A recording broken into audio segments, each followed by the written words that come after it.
what's up, guys? My name is Zack, and today I am driving a 1999 Toyota Sienna. Up front is a 3.0-liter V6, and down below is a 4-speed automatic transmission. Now, I am super excited to be driving this Toyota Sienna today because, believe it or not, this car has been on my review bucket list for a very long time. The reason for it is that I grew up with several families that had these. These were all over the roads when I grew up in the early 2000s. And so this is a big part of my childhood, a big part of my history. I remember these vans so vividly, and yet you do not see them anymore. The reason for that is that engine, rust, Midwest, things like that, which we'll get into throughout the video, but you just don't see these around here anymore, and so that's why I'm incredibly excited to be behind the wheel of one.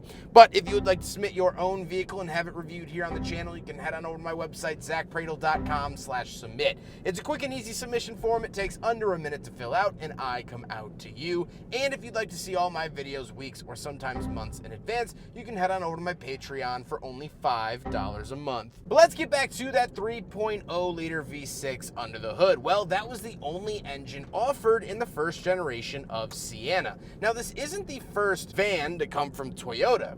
Before this, it was called the Toyota Previa. It was mid-engine, 4-cylinder, and could be had with all-wheel drive, could be had in manual, and could even be had supercharged. This is the first time that they used the Sienna nameplate, and that's still what they use here today. And so that V6 is what started it all. Now, the engine itself is great. I like the engine. It drives well. It gives very adequate torque. However, the engine was actually the downfall of these vans because they had a sludge issue, especially the VVT engines. Yes, they would go 200,000 miles, but after that, they really wouldn't kick anymore. And so, since this is a van and it was used and abused and put away wet, there just aren't that many left anymore because of the engine failure problem. Now, again, if you kept up on your maintenance and did your engine cleaning service, you would have been fine. But this is a minivan. It wasn't meant for people to have meticulous maintenance. It was meant to go to soccer practice and that's it.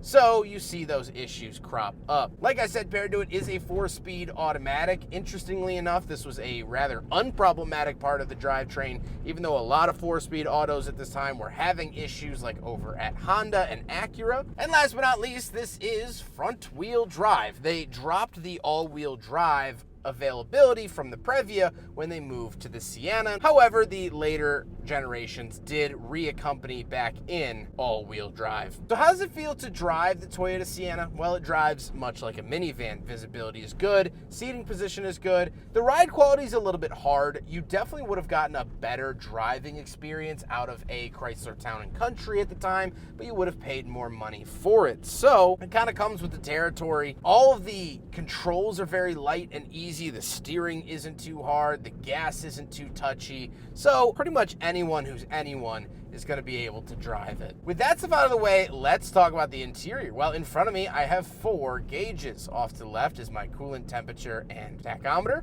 and off to the right is my speedometer and fuel. On the steering wheel, we do have cruise control options. Very nice to see that. And off to the left, we have our climate control vent, gauge dimmer switch, and power mirror switch. We also do have a little Toyota security light. Kind of like seeing that. And moving on to the door, we have our latch to get in and out, power locks, and power windows. Moving into the center, we get a little digital clock, 3 symmetrical climate vents, our climate controls for temperature off to the left, fan speed, AC, and where descended, as well as our hazard switch and rear defrost. And then down below, we have our rear fan speed and rear venting, the standard Toyota radio with the Logic Control cassette deck, little cubby, ashtray, cigarette lighter, no center console. However, we will talk about the seats. The seats are cloth, and they are very, very comfortable in that late 90s Toyota way. Toyota was so good about their seats. They're warm and cozy when you want them to be, and they are absolutely fantastic,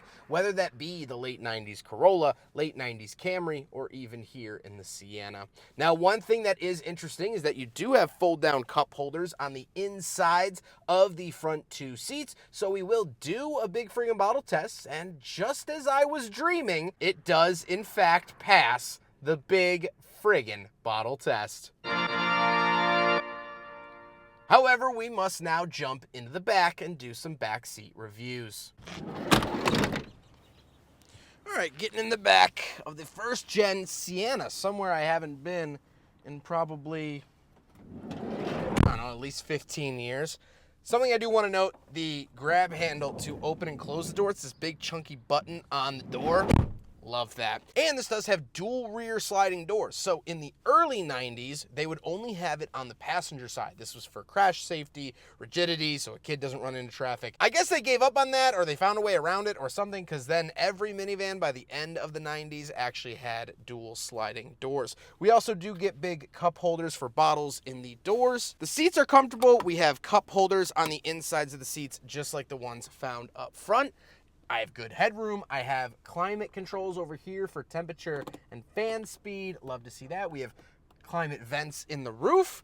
This was kind of a good setup. It was simple. It wasn't as crazy as the Town & Country, but it was nice and it worked. And just being back here just reminds me of like going to see Spider-Man 2 in the theaters, or, you know, going to Brunswick Zone for a birthday party and someone's mom was tasked to drive all of these rowdy kids. You know, it's just, it brings back those memories being back here. I love the funky design on the seats and whatnot. Let's hop into the third row. I don't think I'll like it, but we have to. All right, in the very back of the Sienna, it's honestly not terrible. 5'11", not a small guy, and I fit fine enough back here. Would I want to ride back here for 13 hours on my way to Belmar, New Jersey? No, of course I wouldn't. But I have cup holders, little storage cubbies. I don't know. This is pretty nice.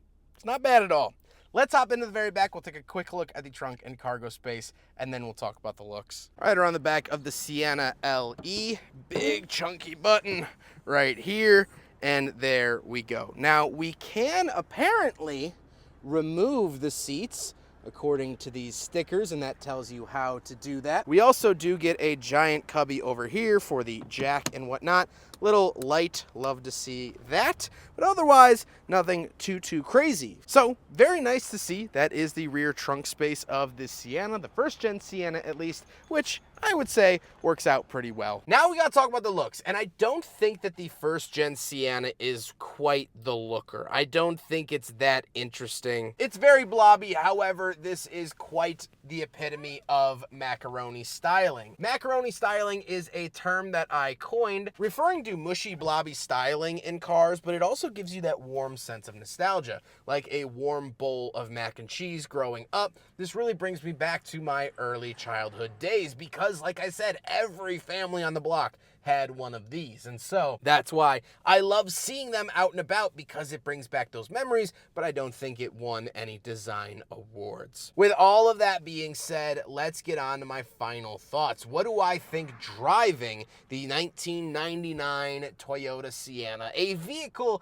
I have been dreaming about for years and years and years? Well, I of course really enjoy this experience. This is still such a vibrant Toyota product, and I say that meaning all the materials in here. It feels well built. It drives well. It's simple. It's straightforward. And it accomplishes the task that it sets out to do in a nearly flawless manner. It doesn't have any crazy flair to it. It's no longer mid-engined. It's no longer stick shift, no longer supercharged, no longer all-wheel drive like the Previa that came before it. But the Previa that came before it was somewhat of a failure. It was a little too outlandish, a little too crazy for buyers, and a little too annoying to work on for mechanics.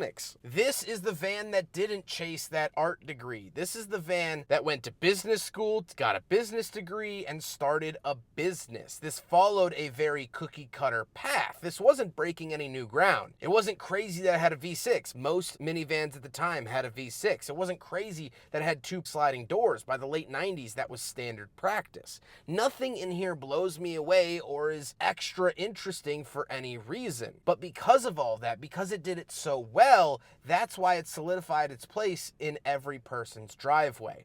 Now, what's unfortunate is that engine sludge issue that took a lot of these off the road wasn't realized until hundreds of thousands of miles had already been packed on. If your engine fails at 30,000 miles, you'll probably go get a new engine. But if your engine fails at 210,000 miles, you'll probably just get rid of the van. And so that's what happened. That was the fate of a lot of these vans, and I think it's tremendously sad. I love seeing these whenever I see them on the road, and that's why I've wanted to film one for so long. This might not be the best condition one you'll ever see, but every time I review a crappy condition car, 9 times out of 10, I'll get an email a week later that says, hey, I have a mint condition one, come film mine. And so if you have a mint condition first gen Toyota Sienna, my email is open and on the screen.